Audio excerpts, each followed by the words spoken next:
नमस्कार। अनुभवे रेनेशा के इस भाग में मैं वरुण सिन्हा आप सभी का स्वागत करता हूँ। आज हम अपने जिस गेस्ट के साथ बात करने की शुरुआत करेंगे, उससे पहले मैं रेनेशा के बारे में कुछ शब्द कहना चाहता हूँ। रेनेशा की स्थापना 1971 में हुई थी और तब से लेकर के आज तक रेनेशा रंग-कर्म की दुनिया में पूरी तरह से संलग्न है। बीच में एक अवरोध आया और कभी-कभी कहते हैं कि ये अवरोध शायद एक नए सृजन को जन्म देने के लिए ही हुआ था। क्योंकि जब 1992 में रेनेशा दूसरी बार शुरू किया गया, तो सिर्फ बांग्ला नाटक ही नहीं बल्कि उसके साथ-साथ हिंदी नाटकों को भी जोड़ दिया गया। और इस कार्य में मिस्टर आलोक चक्रवर्ती का बहुत बड़ा योगदान है, क्योंकि वो चाहते थे कि सिर्फ एक कल्चर क्यों, बाकी दूसरे कल्चर भी क्यों ना उसके साथ जुड़े ताकि जो जो एक कल्चर का आदान-प्रदान है वो किया जा सके। और मज़ेदार बात ये थी कि इसकी शुरुआत भी एक कहानी की तरह ही है क्योंकि शाम के वक़्त जब रेनेशा रिहर्सल करता था तो आस-पास के लोग रिहर्सल्स देखने आ जाया करते थे और उनमें बहुत सारे ऐसे लोग थे जो कि दिन भर कड़ी मज़दूरी किया करते थे और रात में जो उनके लोक संगीत है उसे गा करके, बजा करके अपने आप को मनोरंजित किया करते थे। और धीरे-धीरे जब वो रेनेशा में आने लगे और उन्होंने ही कहा कि वो सब नाटक करना चाहते हैं तो उन सबको जोड़कर चरणदास एमएलए उसकी शुरुआत हुई। इसकी इसकी जो शुरुआत हुई वो 1996 में इसके परफॉर्मेंसेस शुरू हुए और इसमें सबसे मज़ेदार बात ये थी कि जो लोग काम करते थे वो खुद ज़मीन से जुड़े हुए लोग थे।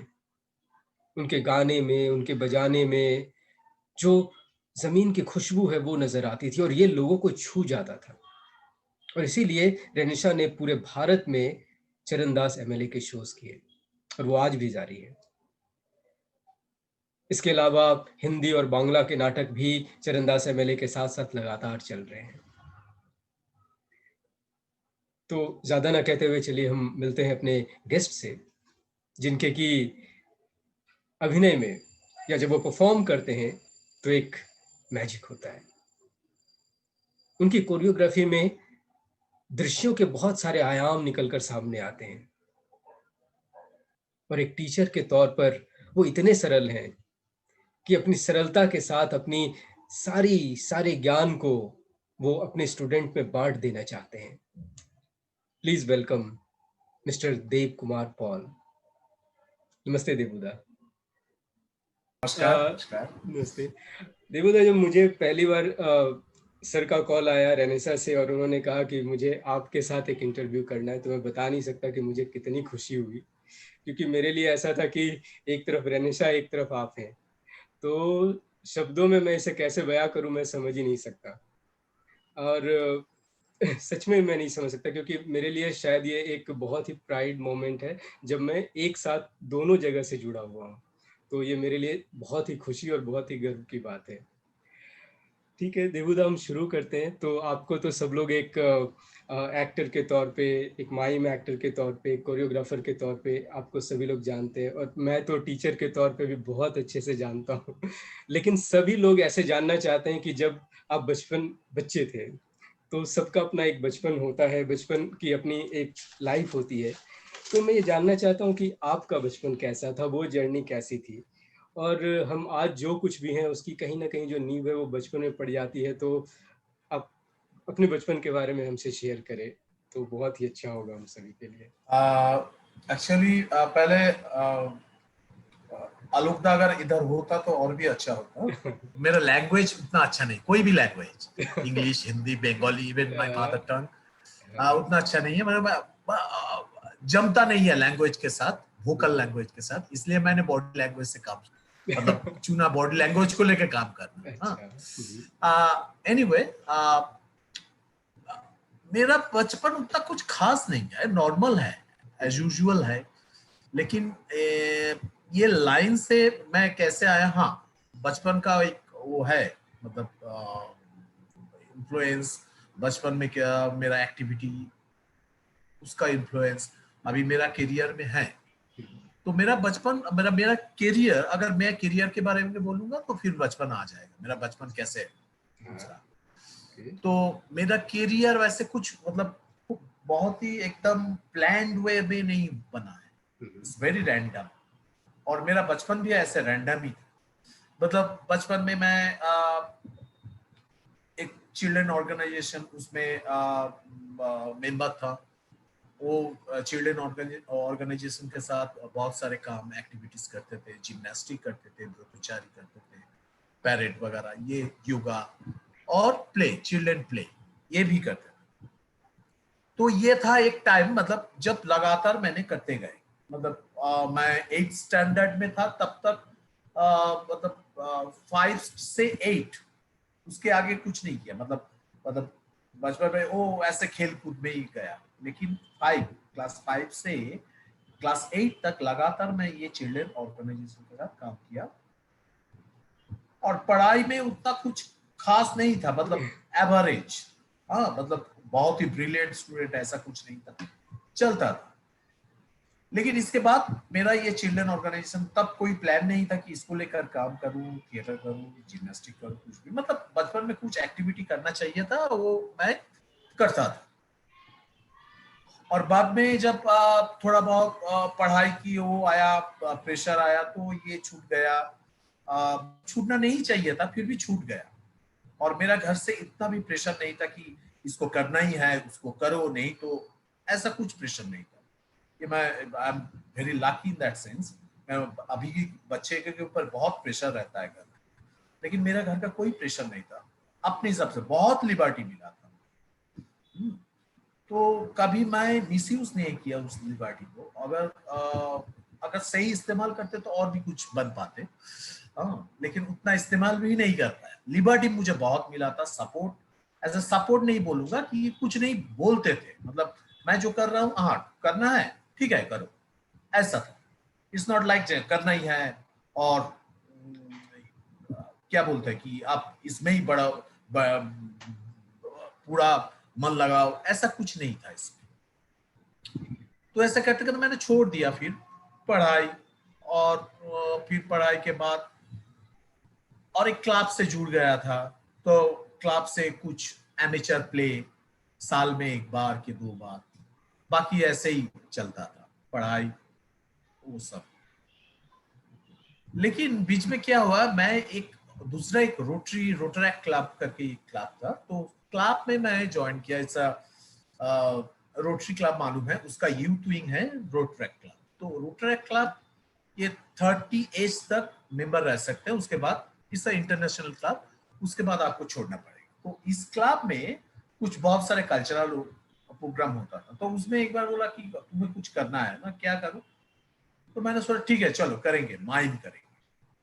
तो माइम तब मुझे मैं पता नहीं था, मैंने परफॉर्म भी किया, अप्रिसिएशन मिला, लेकिन सेल्फ टॉट था, किसी के साथ मतलब सीखा नहीं था। देख के जितना लगा कि टीवी में, तब तो ऐसे यूट्यूब नहीं था।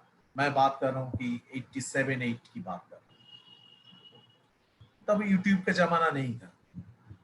तो मैं टीवी में देखा था, कुछ परफॉर्मर को परफॉर्मेंस करते हुए देखा था, तो उसको मैंने इमिटेट करके अपने हिसाब से कुछ बना के परफॉर्मेंस किया और अप्रिशिएशन। तो और एक नाटक का ग्रुप था मेरा एरिया में ही है, तो उन्होंने बताया चलो हमारा प्रोग्राम है, तुम एक माइंड कर। फिर मैंने किया और भी अप्रिशिएशन, ज्यादा ज्यादा लोग देखे तो अप्रिशिएशन मिला, तो मुझे अच्छा लगा। लेकिन फिर एक उसी ग्रुप का डायरेक्टर, सबको मालूम है कलकत्ता में अभी बहुत सारे काम कर रहे हैं, अशोक घोष उसका नाम है। तो अशोक दा ने बोला कि तुम अभी सीख लो, तुम अच्छा करो। तो मैंने बोला ठीक है, कहाँ सीखूं? जोगेश माइम एकेडमी में जाओ। अच्छा, उसके बीच में मैंने एचएस कंप्लीट किया, फिर ग्रेजुएशन की, ये सब चल रहा था। तब एचएस कंप्लीट करने के बाद ग्रेजुएशन बीकॉम कर रहा था, और ये माइंड का छोटा मोटा परफॉर्मेंस चल रहा था। तो मैंने अशोकदा से पूछा कि कहाँ सीखूं? बोलो कालीघाट में जाओ, जोगेश दत्त, हाँ जोगेश दत्त, उसका एक एकेडमी है, उधर जाके सीखो। तब मुझे मालूम नहीं था जोगेश माइम एकेडमी करके कुछ है। तो मैंने गया, मैं हावड़ा में रहता हूँ, इसलिए मैं बोल रहा हूँ, हावड़ा से कलकत्ता उतना आना जाना नहीं था बचपन में। तो कालीघाट में गया, जुगेश एकेडमी, जुगेश माइम एकेडमी में बात की। बोले कि कुछ फिर भी अगस्त था, तो बोला कि दिसंबर में और जनवरी में आओ, एडमिशन, नया एडमिशन।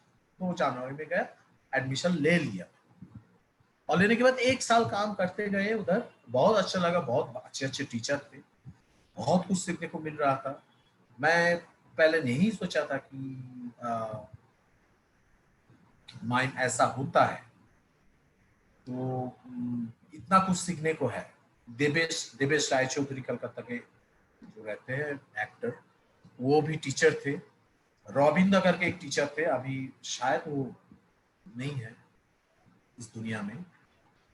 बहुत अच्छे टीचर थे, बहुत एनिमल मूवमेंट शो वगैरह सिखाते थे, और साथ में तो जोगेश दत्त जी मेरा गुरु जो है वो भी, और बहुत सारे ऐसे सीनियर स्टूडेंट भी थे जिन जिन जिसके पास से मुझे बहुत कुछ सीखने को मिला और जानकारी भी मिली। क्या जानकारी मिला? ऐसे जानकारी, एक स्टूडेंट था अनिर्बान, तो उन्होंने बताया वो रविंद्र भारती यूनिवर्सिटी के स्टूडेंट थे।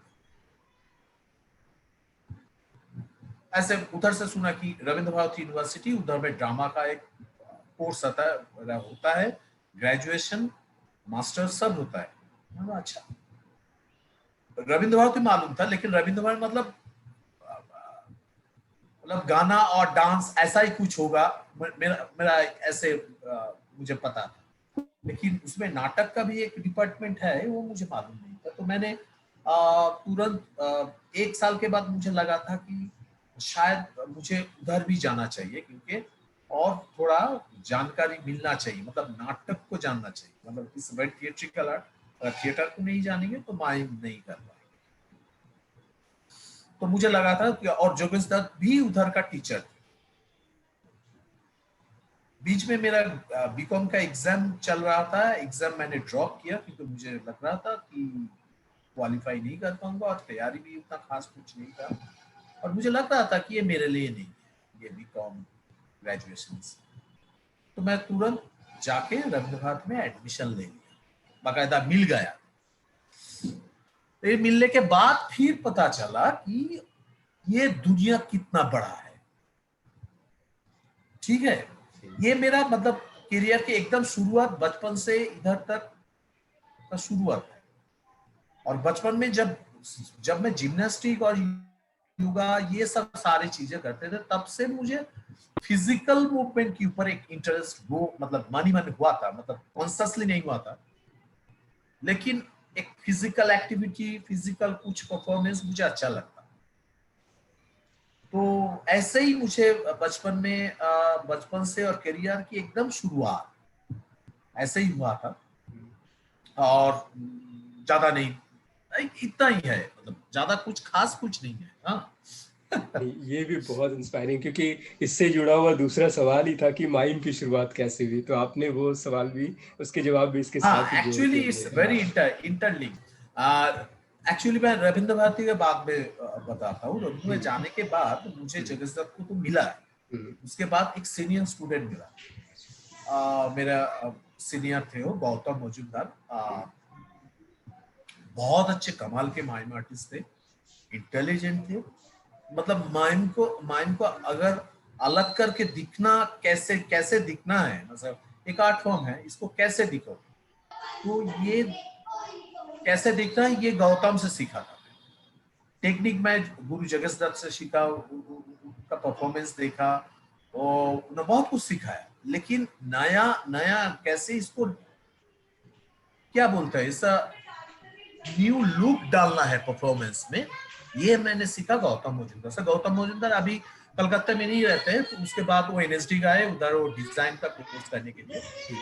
एनएसडी ग्रेजुएट होकर बहुत सारे काम किए, अभी फिलहाल काम नहीं कर रहे हैं, आप हरियाणा में है, वो तबीयत उसका ठीक नहीं है, लेकिन अभी वो परफॉर्मेंस नहीं करते हैं। लेकिन एनएसडी जाने के बाद से ही परफॉर्मेंस छोड़ दिया और डिजाइनर के हिसाब से काम किया। लेकिन बहुत इंटेलिजेंट, बहुत ही अच्छा परफॉर्मर, तो उनसे बहुत कुछ सीखने को मिला।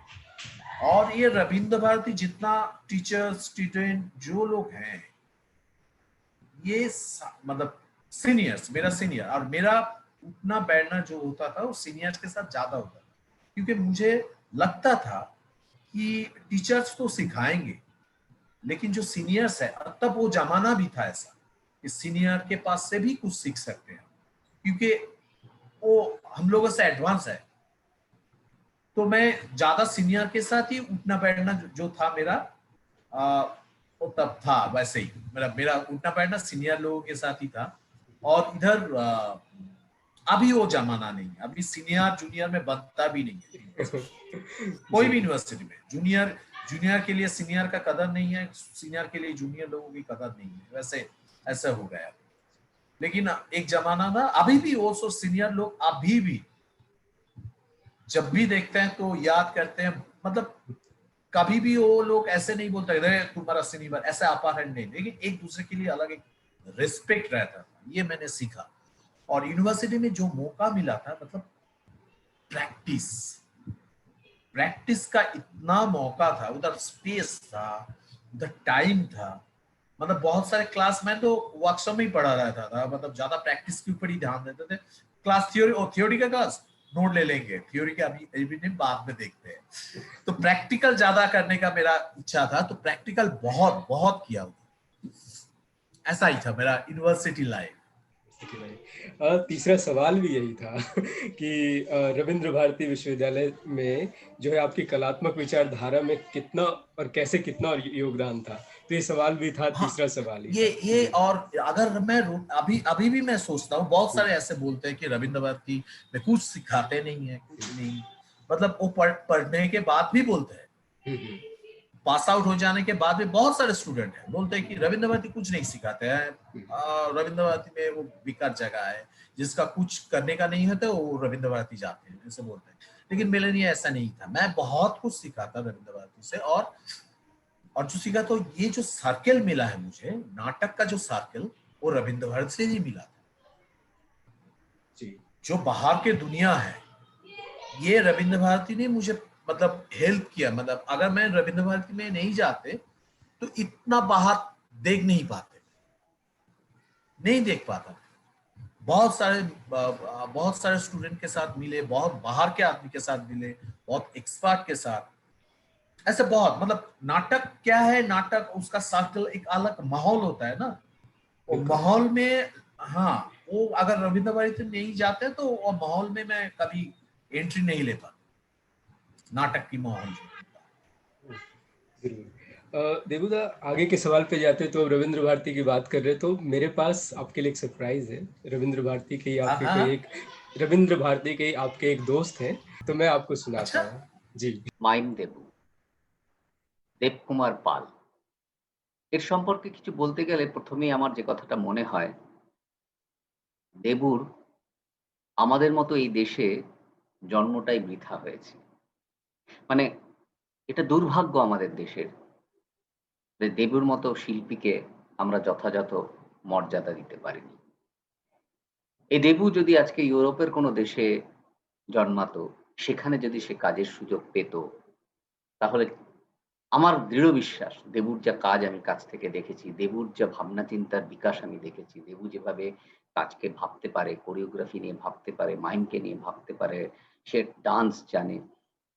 হয়তোবা পীনা বাউসের মতো একজন শিল্পীও সে হয়ে উঠতে পারত।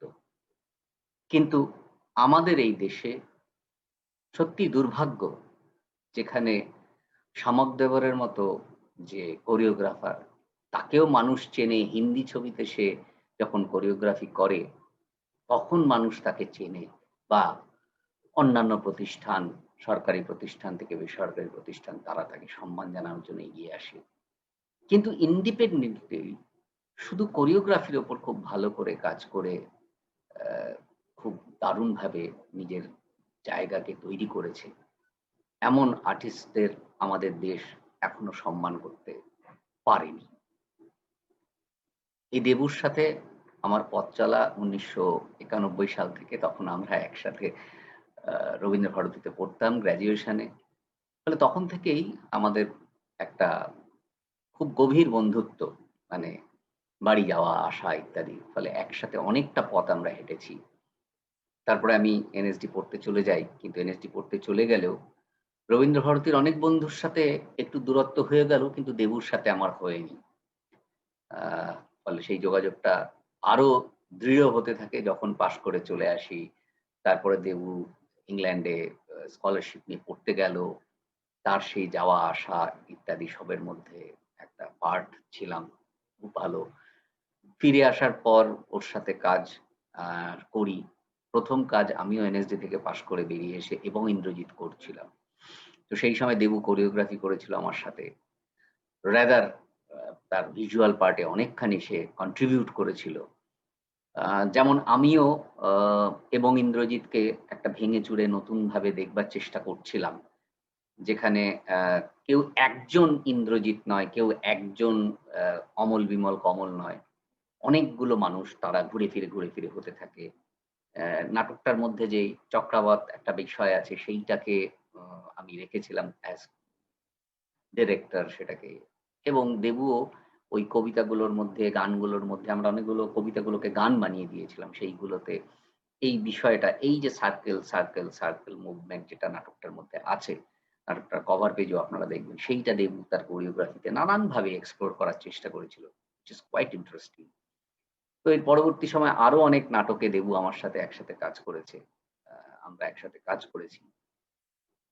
তো সেই কাজের নিরিখেই বলছি মানে সত্যি আমাদের দেশের দুর্ভাগ্য মানে দেবুর যে কাজের আমি আ স্প্যান দেখেছি সে নতুনভাবে ভাবতে শিখেছে। যোগেশদার কাছে কাজ শিখেছে। পরবর্তী সময়ে নিজে মাইম নিয়ে কাজ করেছে। মাইমকে নতুন আঙ্গিকে ভাববার চেষ্টা করেছে। নতুন দৃষ্টিভঙ্গিতে দেখবার চেষ্টা করেছে। কিন্তু অ্যাজ অ্যান আর্টিস্ট দেবু সে নিজে একটা কাজ করছে। সেই স্পেসটাও খুব কম পেয়েছে। আ সেই জায়গাটা একটা ফাঁক। ও অনেক বড় ডিরেক্টরের সাথে সে কোরিওগ্রাফি করেছে, কাজ করেছে। আ খুব ভালো সেই কাজগুলো। কিন্তু পাশাপাশি এটাও বলব মানে দেবুর মতো আর্টিস্ট, দেবুর মতো আ শিক্ষক, টিচার মানে যে আমি দেবুর একটা কথা খুব ইন্টারেস্টিং আ ও বলতো যে আমি যখন ওকে জিজ্ঞেস করতাম, "আচ্ছা তুই এটাকে কিভাবে ভাবছিস?" বলে, "দেখ আমি ওইভাবে ভাবি না। থিয়েটারের দলে আমাদের এখানে তো কেউ প্রফেশনাল ডান্সার নয়, কোরিওগ্রাফার নয়। ফলে যে দলে যাই কাজ করতে সেখানে মানুষগুলো কি নাচ করতে পারে, তার শরীরের ভেতরে কি ডান্স আছে, তার শরীরের ভেতরে কি রিদম আছে, সেইটাকে দেখে সেইটাকে নিয়ে আমি কাজটা করি। মানে আমার এখনো মনে আছে আমাদের দলে এখনো কাজ করেন রুনু গোপাল দেব, রত্না দেব, বয়স্ক মানুষ তাদেরকে আমরা কাকু বলি। মানে আজকে রুনুবাবুর বয়স ৭০ এর কাছে। তো এই রুনুবাবু থিয়েটার করছেন, আমার দলে কাজ করছেন, দেবু আসছে কোরিওগ্রাফি করতে। তো দেবু তাদের মতো করে ভাবতো। তাদের মতো করে তারা কোনটাকে নিতে পারছে। সেইটাকে ইমবাইব করে সেইরকম করে কোরিওগ্রাফি করত। তো এই যে একটা অসম্ভব ভালো টিচার সুলভ তার অ্যাপ্রোচ। কিন্তু আমাদের দুর্ভাগ্য যে পশ্চিমবঙ্গের রবীন্দ্রভারতী বা বিশ্বভারতী বা ন্যাশনাল স্কুল অফ ড্রামা অ্যা এইসব সংস্থাতে থিয়েটার পড়ানো, সেখানে কোরিওগ্রাফির একটা পার্ট থাকে, মুভমেন্ট শেখানোর একটা পার্ট থাকে। এইসব জায়গাগুলোতে দেবুর মতো আর্টিস্টকে, দেবুর মতো মাস্টারমশাইকে আমরা পার্মানেন্ট ভাবে আমাদের সাথে নিতে পারলাম না।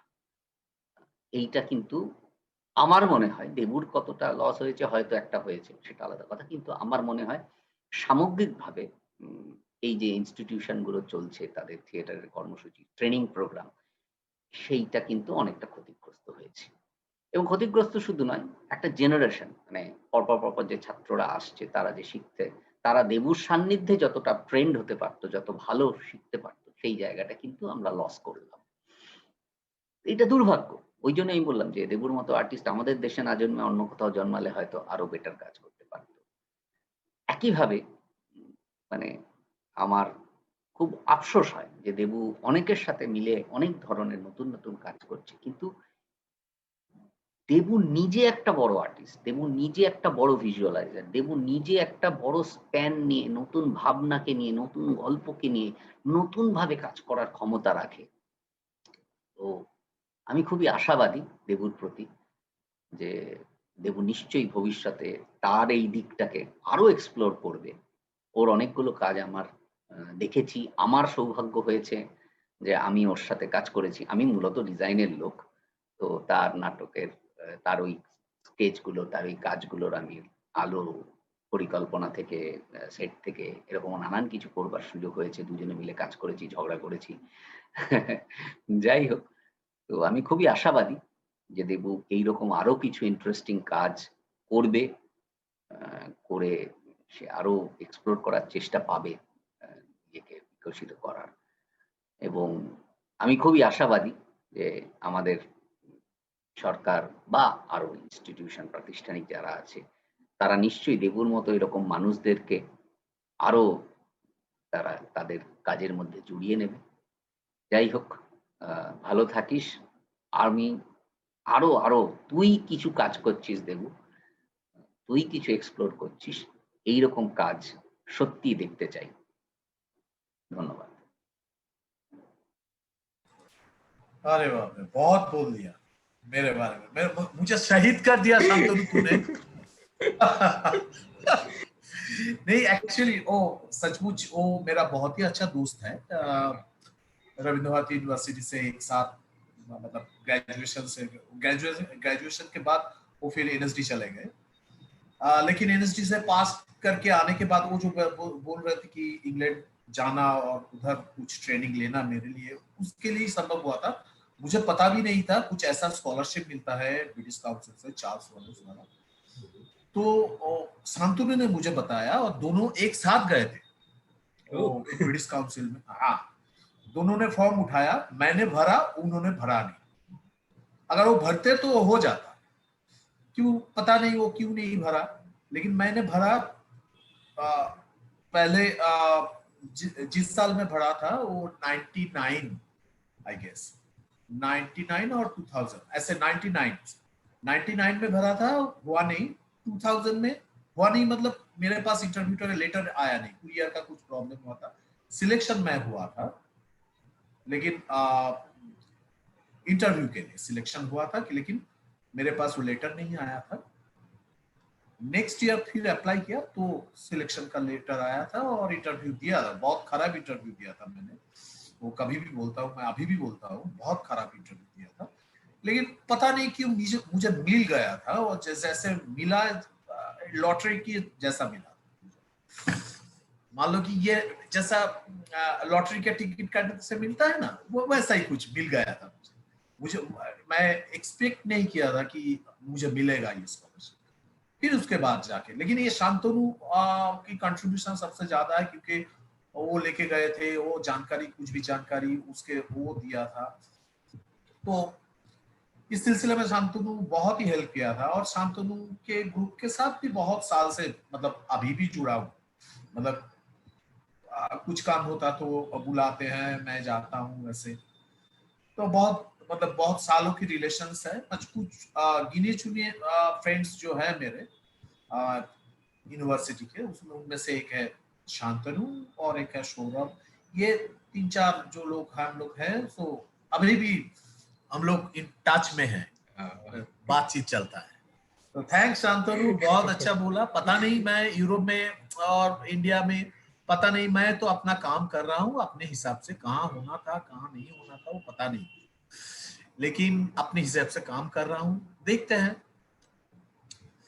बहुत ही अच्छा लगा उनके साथ, और उनके जो बातचीत उन्होंने आपके बारे में बताया सारी चीजें। तो एक चीज में जानना, तो देवता एक चीज जानना था, जब उन्होंने बताया कि स्कॉलरशिप लेकर के जब आप इंग्लैंड गए, तो वहाँ के बारे में कुछ बताएंगे, वहाँ के ट्रेनिंग प्रोसेस के बारे में कुछ ऐसा?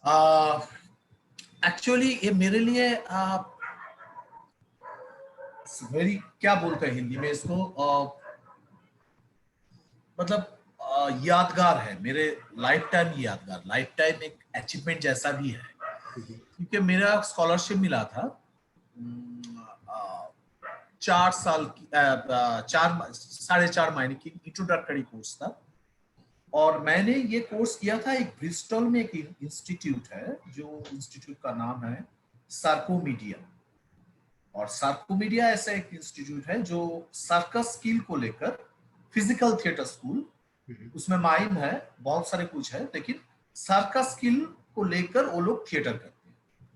एक अलग सा एक मतलब ट्रेनिंग है।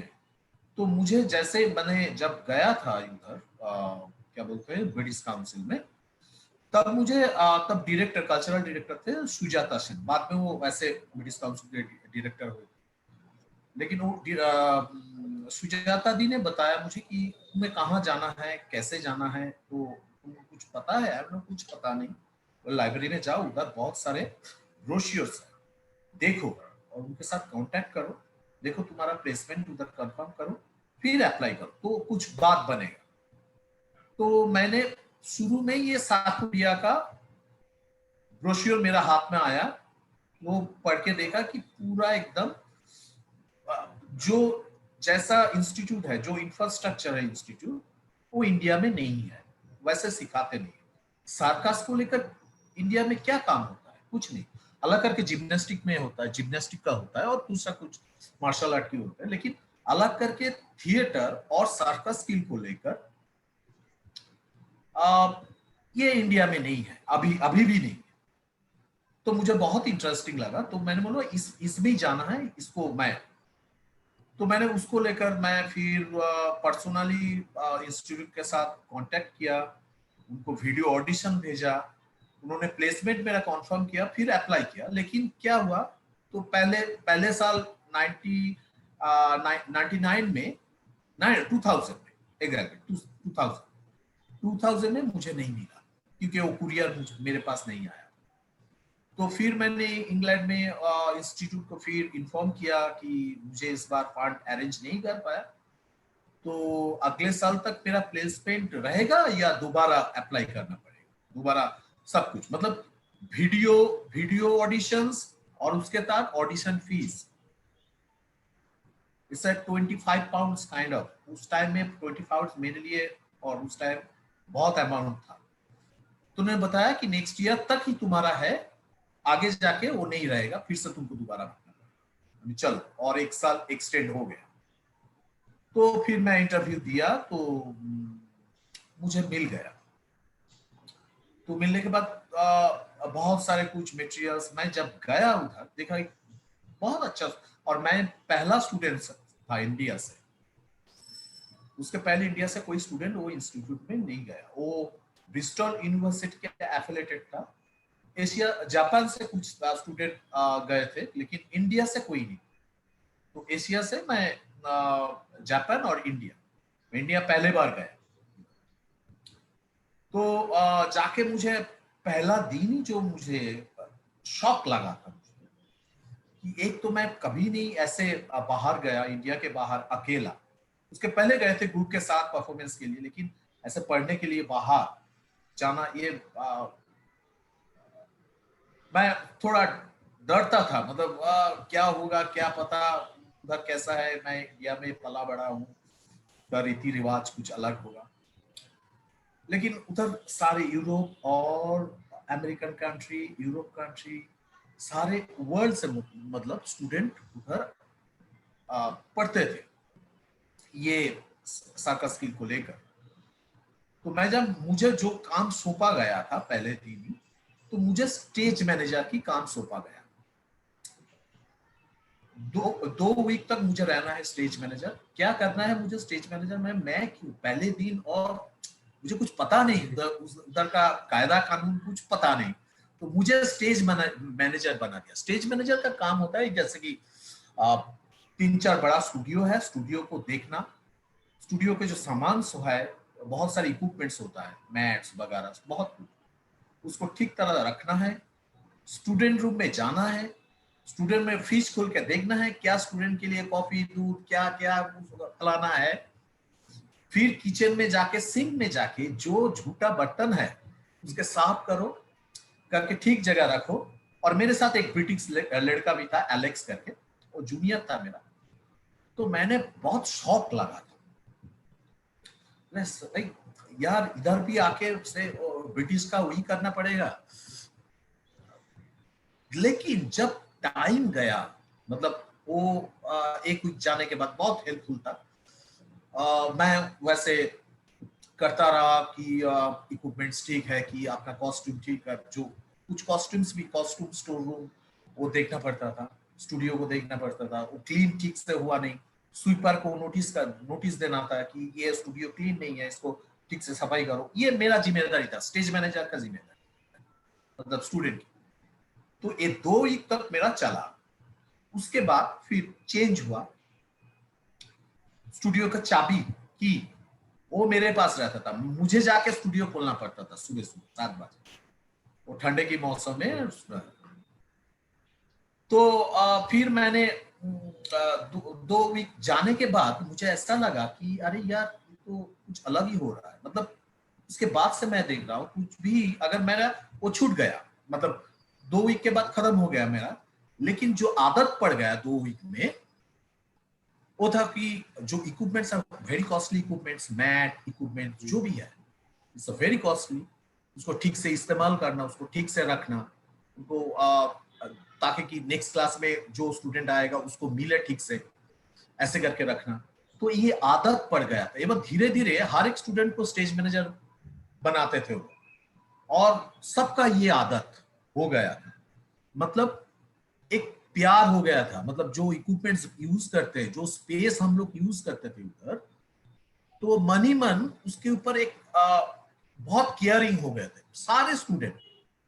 ऑटोमेटिकली ये जो ट्रीटमेंट था, पहले दिन तो ये मेरे लिए शॉकिंग था, लेकिन बाद में पता चला कि ये अपने जहां काम कर रहा हूं उसको मतलब केयर कैसे लेना है और केयर क्यों करना है, ये मुझे पता चला कि ये करने मतलब ये जो काम सौंपा गया था इसलिए ही सौंपा गया था। मैं बाहर से मैंने फिर मेरा जो प्रिंसिपल था, मतलब उधर का हेड था, तो मैं पूछा था कि पहले दिन मुझे क्यों वैसे दिया गया।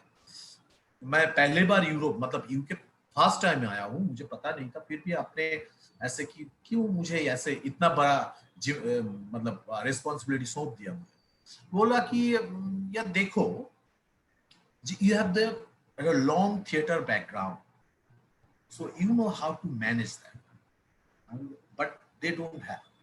मतलब जो बाकी सारे थिएटर से नहीं था, बहुत एमेचर था, वो लोग जिम्नास्टिक करना था, उसको जैगलिंग करना था, ऐसे सीखने के लिए आते थे। और मेरा थिएटर बैकग्राउंड था, इसलिए वो ना इसलिए ही तुमको चुना गया। जो थिएटर के बैकग्राउंड से जो लोग आते हैं उसका एक अलग डिसिप्लिन होता है, उसको कम से कम कुछ भी डिसिप्लिन में रहता है। तो इसलिए तुम्हारा थिएटर बैकग्राउंड देख के तुमको पहले ही हम लोगों ने स्टेज मैनेजर बनाया था। मैंने तो चलो ठीक है, मैं कर पाया ना, बोला हाँ बहुत अच्छे से कर पाया। तो ये था पहले दिन का। बाकी जो था बहुत सारे डायरी मेंटेन करना पड़ता था। डायरी मतलब क्या खा रहा हूँ, कब सो रहा हूँ, कब उठ रहा हूँ, कितना प्रैक्टिस कर रहा हूँ स्टूडियो के बाद, मतलब क्लास खत्म होने के बाद, ये पूरा डायरी नोट, और वीकेंड में उसको शो करना, मतलब टीचर्स को, जो क्लास टीचर्स रहते थे उसको दिखाना था। और मेरा देखिए, अरे तुम 9 बजे 10 बजे डिनर करते हो, वो लोग हैरान हो जाते हैं, तुम कैसे कैसे जीते हो, इंडिया में लोग ऐसे ही करते हैं सब, तो 10 बजे का डिनर नहीं करते, वो लोग 6:30-7 बजे डिनर करते हैं। तो मैं यूज टू, मतलब कोई प्रॉब्लम नहीं तो नहीं हो रहा है ना, नहीं कुछ प्रॉब्लम नहीं। तो मेरा पूरा हेल्थ चेकअप पूरा होता था, और जो प्रोसेस था हर वीक, जो भी क्लास, हर एक वीक में जो भी क्लास होता था, वीकेंड में उसको प्रेजेंटेशन करना पड़ता था, ग्रुप इंडिविजुअल वैसे बोल देते थे। और बहुत सारे प्रैक्टिकल काम ऐसे इतना किया, जो मैं यूनिवर्सिटी में 5 साल की कोर्स में उतना प्रैक्टिकल नहीं किया क्लास के हिसाब से। मतलब हर एक वीक में क्लास तो प्रैक्टिकल पूरा फिजिकल, थियोरिटिकल वैसे क्लास के साथ आता था, लेकिन पूरा ही फिजिकल था। तो सारा दिन फिजिकल, उसके साथ थियोरी जो आता था वो करते थे। फिर अपना प्रोजेक्ट वर्क, मतलब जो वीकेंड में दिखाना है उसको प्रिपेयर करना। और बहुत सारे उधर के लोग, मतलब स्टूडेंट थे जो रात को ना खा के, मतलब बिना डिनर के ही सो जाते थे, लेकिन मैं भी वो करके फिर डिनर करके फिर आराम से, जैसे मैं इंडिया में करता हूँ 10 बजे के बाद, और सुबह फिर जाके क्लास में ज्वाइन करता। तो मैं बहुत वेट भी लूज किया था, मतलब मुझे खुद को मतलब पकाना भी नहीं आता था कि, लेकिन पका लेता था अपना सर्वाइवल के लिए, कुछ भी चलो खा लेते हैं। लेकिन ऐसे करके ये एक प्रोसेस था। मतलब बहुत सारे जिम्नास्टिक, जैगलिंग, एक्रोबैटिक्स, तो जिम्नास्टिक, एरियल जो मैंने उधर से ही सीखा था, वो मेरा मेन इंटरेस्ट था। थिएटर, क्लाउनिंग, ये सारे चीजें उधर पहला महीना पूरा सब कुछ करना है, सेकेंड मंथ से वो लोग ऐसे स्पेशलाइज, कोई भी 2 चीज को लेकर स्पेशलाइजेशन करना है। जैसे कि मैं फिजिकल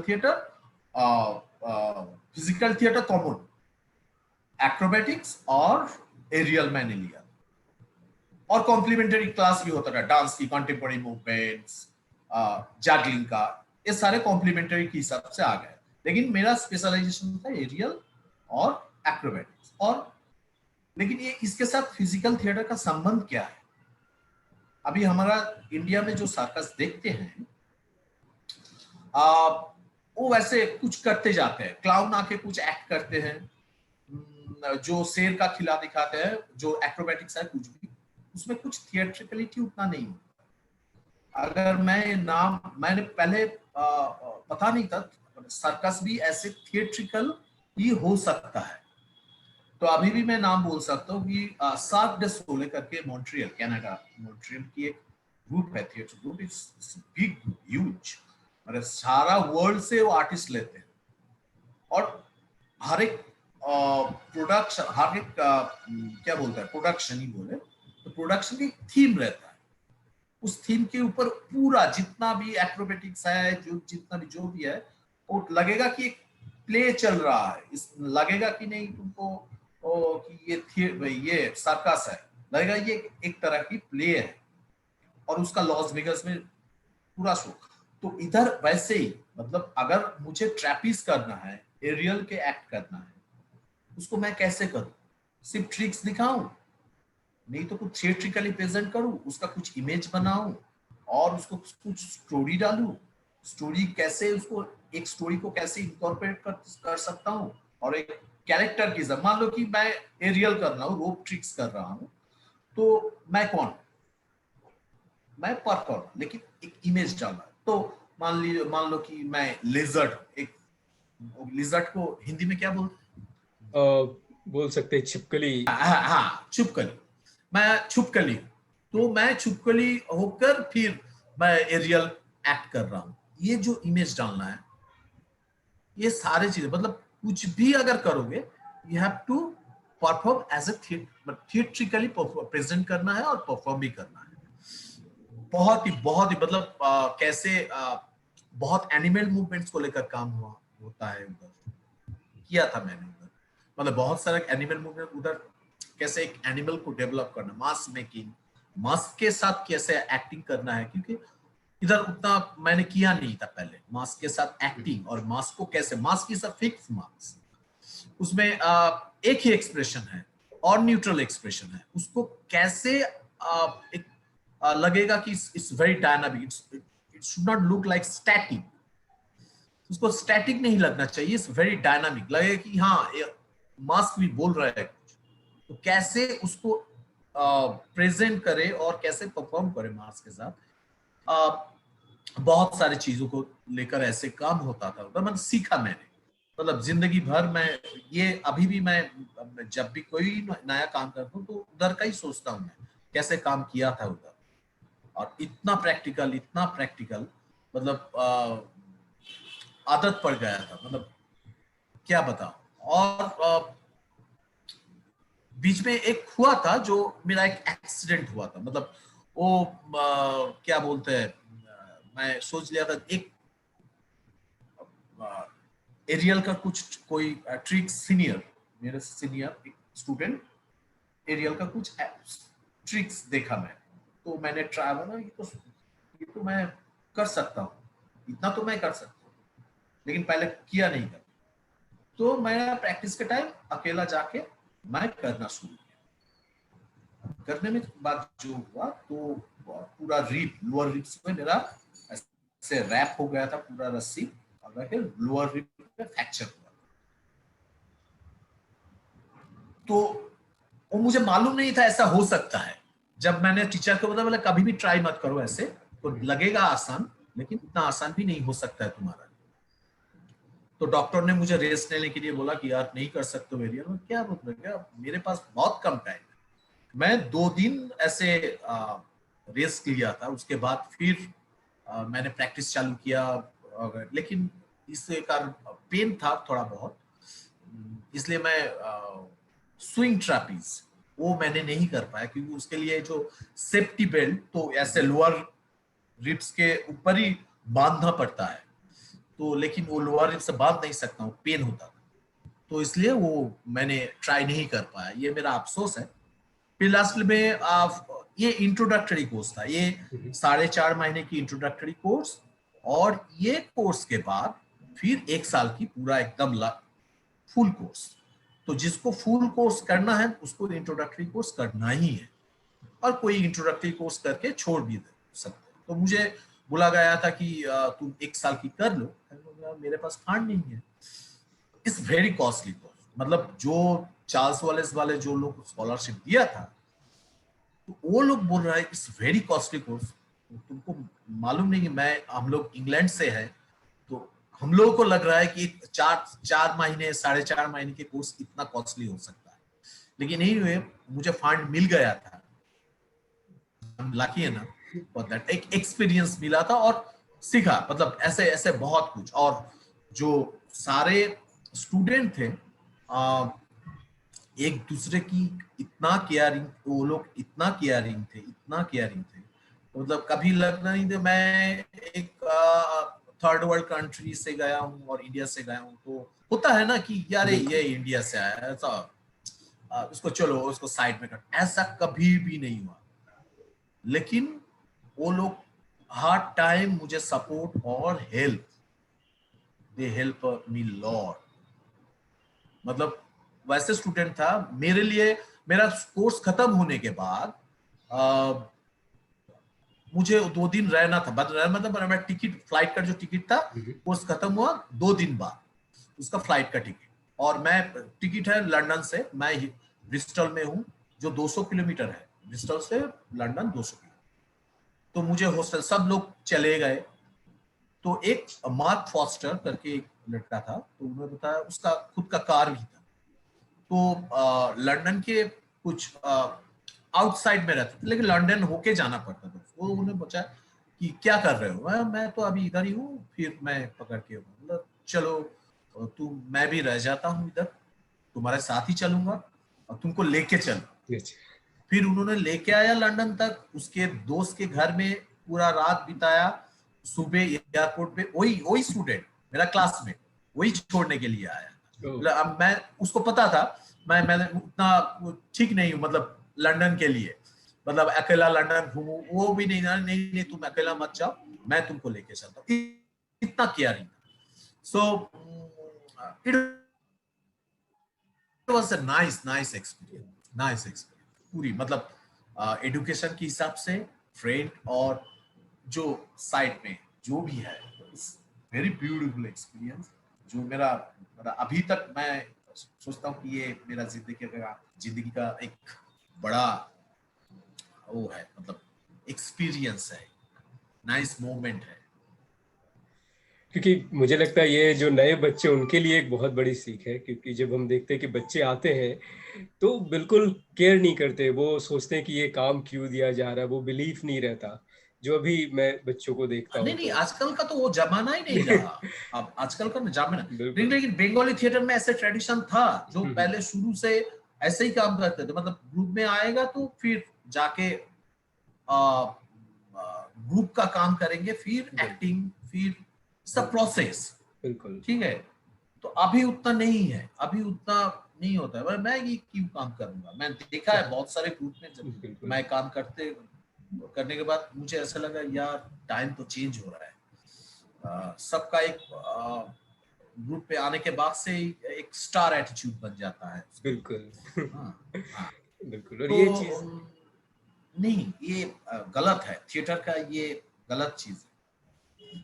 एकदम सही बात है, और ये मुझे लगता है उनके लिए एक लेसन तो होगा ही होगा कि किस तरह से चीजें होती है, बिल्कुल एक लेसन होगा उनके लिए। एक अगले सवाल पे आते हैं, तो इससे जुड़ा हुआ सवाल है जहाँ पे कि जो एक जुड़ाव था ई एम्बॉडी, तो ई एम्बॉडी का गठन कैसे हुआ, मतलब उसके पीछे क्या सोच था, किस तरह से इसकी शुरुआत हुई? एक्चुअली एम्बॉडी का गठन इज अ वेरी एक्सीडेंटल इसलिए मैं बोल रहा हूँ कि मैंने पहले एक मतलब यूनिवर्सिटी एडमिशन लेने के बाद मेरा करियर यूनिवर्सिटी एडमिशन के साथ हुआ, साथ साथ में ही शुरू हो गया। क्योंकि ये बोल रहा हूँ कि मेरा जो स्टूडेंट सीनियर लोग थे वो लोग बोल रहे देबू देख तू अभी से सोचना शुरू करते क्या करेंगे, क्या करोगे, मास्टर्स करोगे उसके बाद सोचने का चांस नहीं मिलेगा तुम्हें, it would be too late. तो अभी से सोचना शुरू करो कि मास्टर्स के बाद क्या करोगे। बेशक मुझे परफॉर्मर बनना था, तो मैंने पहले तो यूनिवर्सिटी में काम करते थे, 1-2 साल काम करने के बाद एक ग्रुप, मेरा एक सीनियर थे स्टूडेंट, यूनिवर्सिटी के सीनियर स्टूडेंट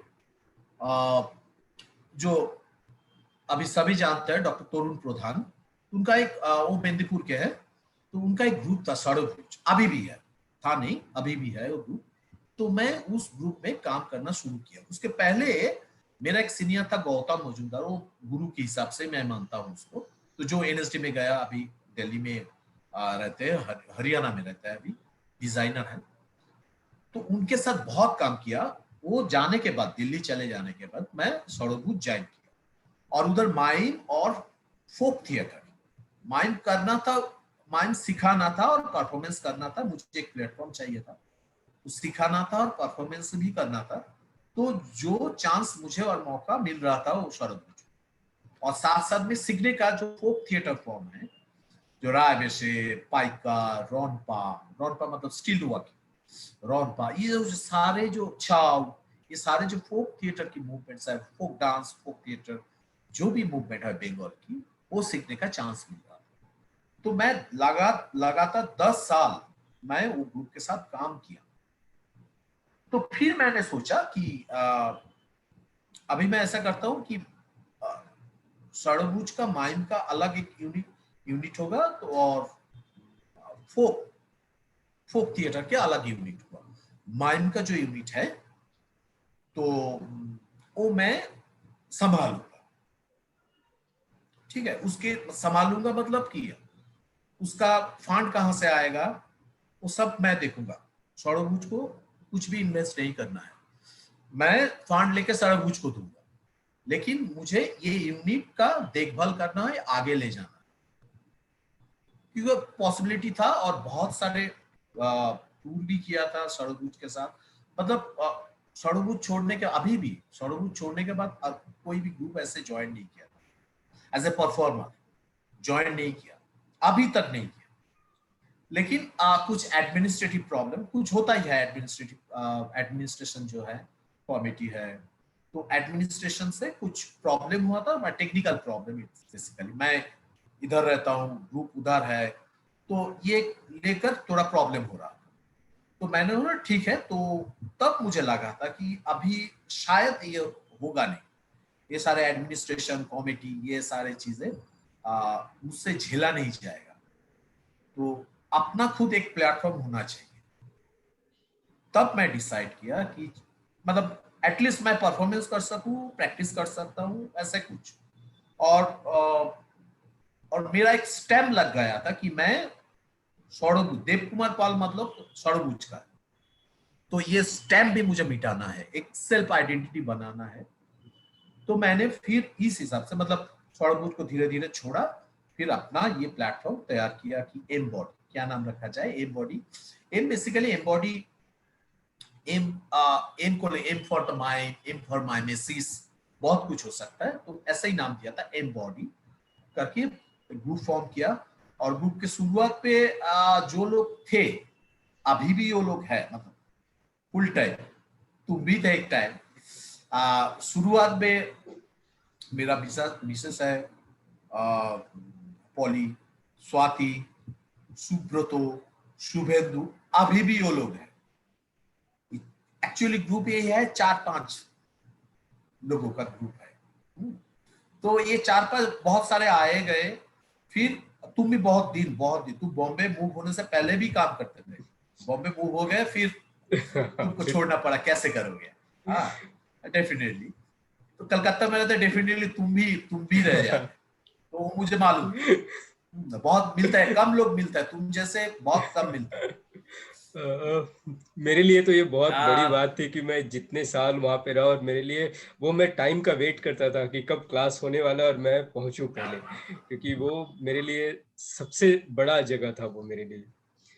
तो बहुत हाँ ही हाँ थैंक यू। तो ऐसे ही एम्बॉडी फॉर्म हुआ, काम करते गए, लेकिन क्या है, फिर भी मैं बोल रहा हूँ, ग्रुप है, मतलब रजिस्ट्रेशन है, सब कुछ है, मतलब जो ऑफिशियली जो इंफ्रास्ट्रक्चर रहना चाहिए है, लेकिन एक ग्रुप जैसा होता है परफॉर्मेंस के लिए। मैं अच्छा एडमिनिस्ट्रेटर बिल्कुल नहीं, मैं खुद को एडमिनिस्ट्रेटर मानता नहीं। मैं परफॉर्मर, क्रिएटिव वर्क ही मुझे पसंद है, performance, directions, creative work, any kind of creative work, ये पसंद है। लेकिन ये एडमिनिस्ट्रेशन, ये मुझे मैं समझता भी नहीं हूँ उतना, और मैनेजमेंट बेसिकली करना भी नहीं आता है मुझे। तो ग्रुप है, लेकिन वो वैसा इंफ्रास्ट्रक्चर नहीं है, बड़ा इंफ्रास्ट्रक्चर नहीं है, कुछ भी नहीं। रजिस्ट्रेशन है, उसका रजिस्ट्रेशन रिव्यू होता है, उसका अकाउंट्स है, और अकाउंट्स भी नहीं, मैं नहीं देखता सब, और जो है वो लोग ही देखते हैं, स्वाति शुक्ल तो वो देखते हैं। तो मेरे हिसाब से वो एक जगह है जहां, और ऐसा है अभी भी है, वो प्रैक्टिस का स्पेस, अभी भी बहुत सारे प्रैक्टिस करने के लिए आते हैं उधर। लेकिन हमारा उधर परफॉर्मेंस कम होता है, प्रैक्टिस ज्यादा होता है। तो ये शांतो में नहीं बोलता है, जो एक एक ग्रुप है कलकत्ता में, एक ही ग्रुप है जो प्रैक्टिस ज्यादा करते हैं और परफॉर्मेंस कम करते हैं। तो सब परफॉर्मेंस के पीछे लगे रहते हैं, लेकिन हम लोग क्या है, प्रैक्टिस प्रैक्टिस में होना चाहिए सबको।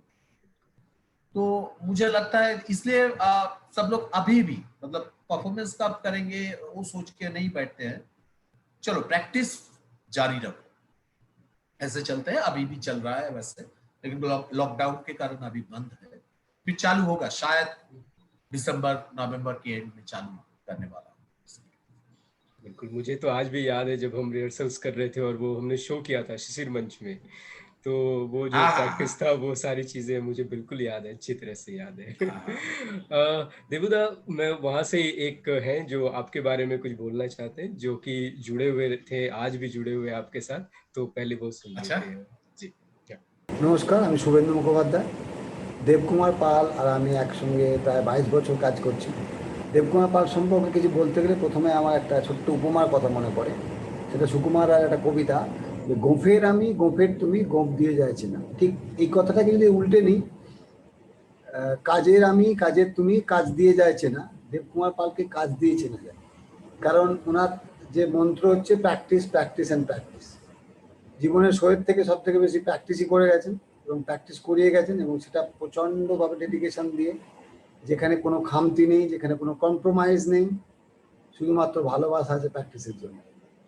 আর আরেকটা কথা, যে শিল্পী হতে গেলে শুনেছি যে ভালো মানুষ হতে হয়, তার প্রকৃত উদাহরণ হচ্ছেন দেবকুমার পাল। ভালো মানুষ, খুব বড় মনের মানুষ, যিনি সবসময় স্টাডি, প্র্যাকটিস এবং অপরকে সাহায্য করতে অল টাইম এগিয়ে আছেন।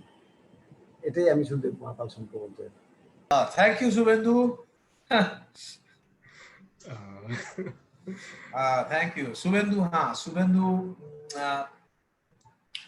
एक्चुअली वो देबूदा बोलते हैं यूनिवर्सिटी के हिसाब से, और जोगेश माइम एकेडमी के हिसाब से वो मेरा जूनियर है, लेकिन ज्यादा उम्र का फर्क नहीं है, नजदीकी है हम लोग, 1 साल की इधर उधर हो सकता है, लेकिन he has lot of respect about me। एक साथ जब से वो जोगेश माइम के साथ काम करने के साथ साथ भी मेरे साथ काम करना शुरू किया, और ऐसा है कि Shubhendu is my inspiration one kind of.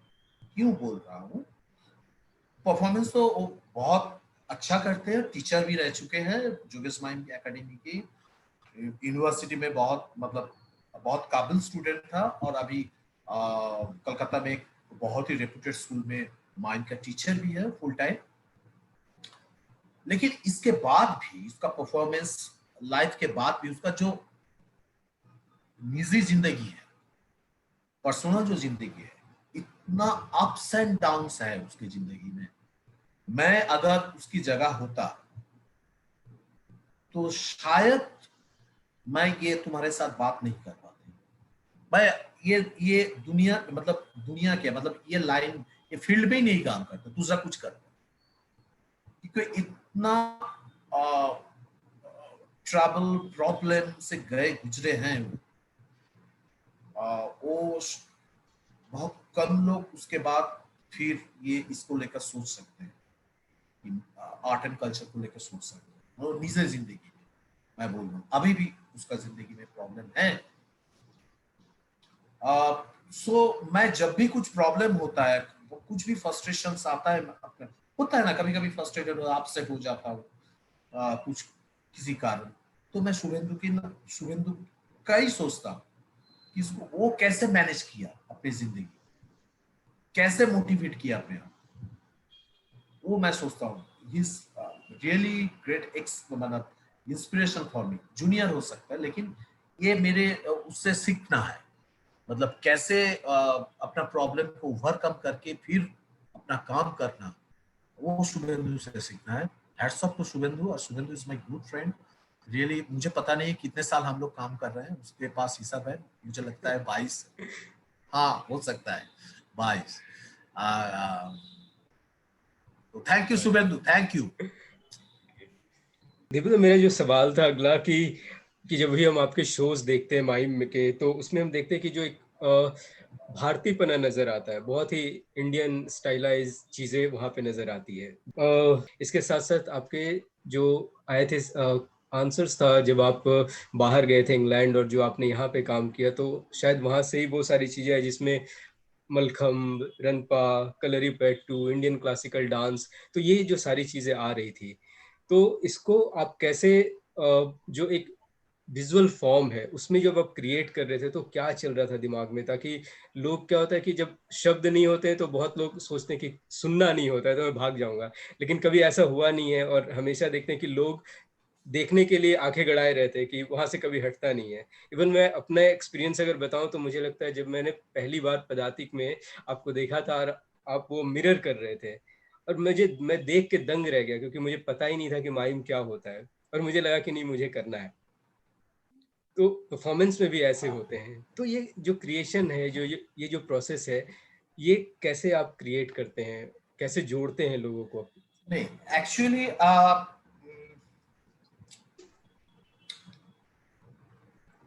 Mime is nothing but theatre.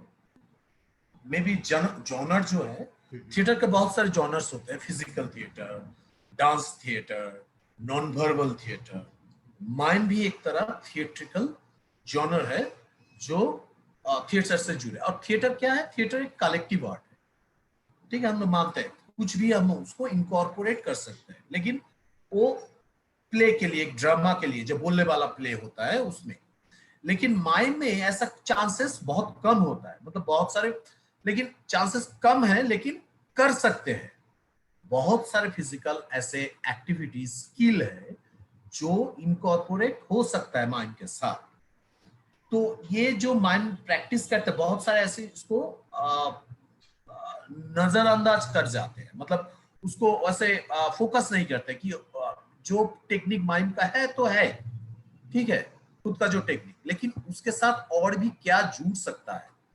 ये जो एरियल स्किल बोल रहे हो कि भारी जो मुद्रा, हैंड जेस्चर, जो भी है, इंडियननेस अगर बोले तो इंडियननेस, इंडियन क्लासिकल डांस जितना है उसमें बहुत सारे माइमेटिक एक्ट है और माइमेटिक क्या बोलते एलिमेंट्स है उसमें। हैंड जेस्चर, उसका हैंड जेस्चर से वो बोल सकते हैं, लेकिन कोडिफाइड है वो कोड, सबके लिए मतलब समझना आसान नहीं है, लेकिन हम ऐसे यूज करेंगे, ऐसे यूज किया उसको तो लोग वो उसको समझ सकते हैं क्या क्या है वो। सो एक लेमैन भी वो समझ सकते हैं कि ये एक्चुअली क्या है, कौन सी आर्ट फॉर्म है, क्या बोलना चाहते हैं। तो ये एक्चुअली मेनली मेरा फोकस ऐसा रहता है कि language of mind, language of mind मतलब इट्स टोटल एप्लीकेशंस, प्रेजेंटेशंस, बहुत कुछ आता है, जहाँ थिएटर लैंग्वेज, तो माइम का भी एक लैंग्वेज के ऊपर मुझे काम करना, मतलब कुछ दूसरे तरीके से सोचना और दिखाना, ये मेरा पहले से ही ये मेरा फोकस था। और इसके ऊपर ही मुझे ज्यादा इंटरेस्ट है मुझे कि माइम जो पहले कर देखे हैं, मैं मानता हूँ कि जो हमारा जो इंडिया के पायोनियर है, जोगेश दत्त जी, उसके बाद निरंजन गोस्वामी, जो लोग परफॉर्मेंस माइम को पॉपुलर किया, जो लोग मेरा हम लोग का सीनियर्स, तो वो जैसे करते हम वैसे करें, या थोड़ा हट के करो, ता ना लगे कि उसका ही परफॉर्मेंस करते, उसका ही मैं कॉपी कर रहा हूँ। It should not look like, अपनापन होना चाहिए। तो ये अपनापन डालने के लिए मैंने बहुत सारी चीजें इंकॉर्पोरेट करना शुरू किया, चाहे क्लासिकल डांस में हो, मार्शल आर्ट से हो, सर्कस स्किल से हो, कुछ भी। और जो इंडिजिनस फॉर्म्स जो है, जैसे मैंने पहले एरियल तो उधर इंडियन से सीखा, लेकिन तब मुझे पता नहीं था कि इंडिया में भी इंडियन एरियल एक्ट्स है, एरियल स्किल होता है, जो मालखम जो नाम बोला। और it is more tough than European style, it's very tough. Indian जो स्टाइल है, मैं बोलता हूं कि अगर कोई यूरोपियन को मालखम के ऊपर छोड़ देंगे ना, तो हो जाएगा उसका, मतलब इट्स रियली वेरी टफ, क्योंकि इस basically Mallakhamb is based on the योगासन, इसके ऊपर बेस्ड है। और यूरोपियन ऐसा नहीं है, मोर flexibility, mobility of the body, इसके ऊपर ज्यादा उसको फोकस रहता है। लेकिन ये जो है इंडियननेस, यह योगा बेस्ड, एंड जो भी पोस्चर, जो भी ट्रिक्स होता है, योगा के ऊपर बेस करके होता है। तो फिलहाल मैंने एक ट्रेनिंग किया था, तुम्हें पता है, बॉम्बे में जाके 15 दिन का, लेकिन लगा कि ये 15 दिन का काम नहीं है, ये मुझे लगता है 15 महीना लगेगा ठीक से, मतलब उसको सीखने के लिए। 15 दिन कुछ भी नहीं है, मतलब वो जो छील जाता है ना, पूरा उंगली छील जाता है, मतलब करने के लिए टाइम, तो वो ठीक होने तक मतलब 1 महीना लग जाता है ठीक होने तक। 15 दिन तो कुछ नहीं है। हाँ, फिर भी मुझे जो मैं रियलाइज किया कि ये बहुत ही रिच इंडियन जो स्टाइल मालकम एरियल स्टाइल है, तो यूरोपियन स्टाइल से बहुत ही रिच है। तो एनीवे, तो ऐसे सारे चीजें मैं कभी मास्क यूज किया, इंडियन डांस की स्टाइल भी यूज किया, लेकिन वो अपना हिसाब से, मतलब ना लगे कि it has to match with the form, ना लगे कि ये डांस है, ये माइम है, ये एक्रोबेटिक्स है, ऐसा ना लगे। It has to merge, it has to mingle properly. तो ट्राई किया, पता नहीं कितना हुआ, कुछ हाँ, मैं एक प्रेजेंट करके दिखाऊं कि हाँ बिल्कुल, ये बहुत अच्छा। हाँ, मैं हाल में ही एक्चुअली ये लॉकडाउन के टाइम तो कुछ परफॉर्मेंस वगैरह प्रैक्टिस ऐसा छूट रहा था, मैंने कुछ अपना घर में बैठ के ही कुछ ट्राई किया था कि चलो कुछ ट्राई करते कैमरे के सामने। एक्चुअली मेरा मकसद था कैमरे के सामने अगर माइम करेंगे तो कैसा। मेरा जो माइम का रिकॉर्डिंग है, मैं उतना देखता नहीं, बहुत खराब लगता है मेरा परफॉर्मेंस, खुद का परफॉर्मेंस खुद को खराब लगता है। स्टेज का रिकॉर्डिंग अलग होता है, अगर कैमरे के सामने माइम का परफॉर्मेंस करना, वो कैसे हो सकता है और उसको कैसे प्रेजेंट किया। ये मेरा एक्चुअली मतलब एक्सपेरिमेंट था, पता नहीं कितना हुआ, लेकिन ट्राई किया था मेरा जितना वो था। लेकिन मैं एक शेयर करके दिखाता हूँ। मैं थोड़ा अपना माइक्रोफोन ऑन करता हूँ, फिर मैं बताता हूँ। इसमें बहुत सारे हैंड जेस्चर, मतलब उसमें फेशियल एक्सप्रेशन और हैंड जेस्चर, बॉडी एक्सप्रेशन उसमें नहीं है। सो हैंड जेस्चर से ही स्टोरी कैसे नैरेट कर सकते हैं। और ये जो सारे हैंड जेस्चर्स है, ये सारे hand gestures classical dance, Indian classical dance में यूज होता है, जो अभिनय दर्पण नाट्य शास्त्र में इसका जिक्र है।